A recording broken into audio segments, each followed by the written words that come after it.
I left town early thinking I'd get a misty morning, but this is all there was.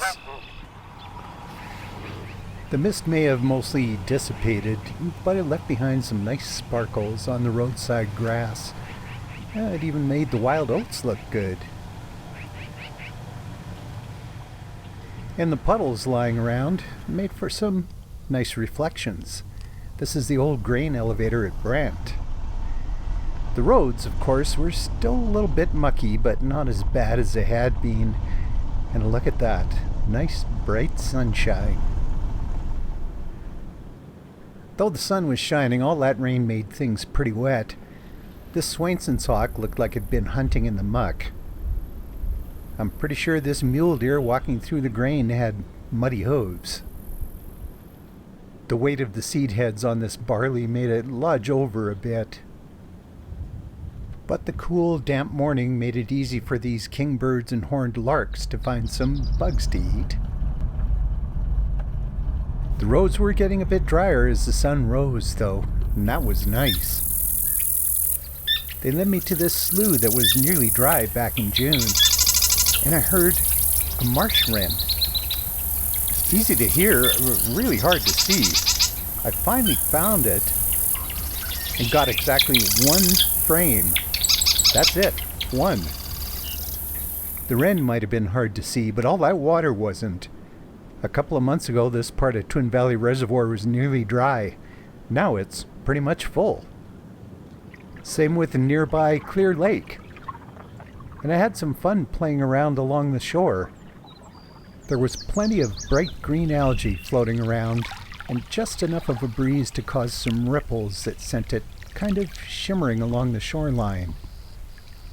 Pretty fascinating little plants, these guys. And lots of fascinating things in the water around it. The snail was hunting on the boat launch. And this is a leech. I've seen them before, but never seen one on the hunt. Seen these guys on the hunt before, though. That pelican found something a little ways offshore and grabbed it with its big beak. And it looked like it was having a bit of trouble getting it down its throat, but it got it. This gopher seemed to mimic it. Further down the shoreline, this mule deer was nibbling on the tall grass. And up the road from the lake, a young Swainson's hawk still on the nest. Some sort of bugs were hatching out of the fields, and these Franklin's gulls were circling around, swooping and grabbing them out of the air. Fascinating to watch them fly. Man, they're such aerialists. There were some ominous-looking clouds, but things stayed pretty nice.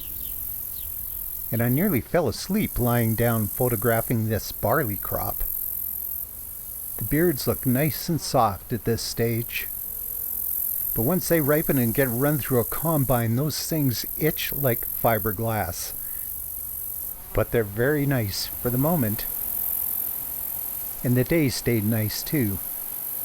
I found these damselflies mating up a storm along the Little Bow River. They were all over the place. They, like the rest of the world, were taking advantage of all that rain. Sloughs that had been mighty low were now pretty much full. Good for the ducks, good for these eared grebes.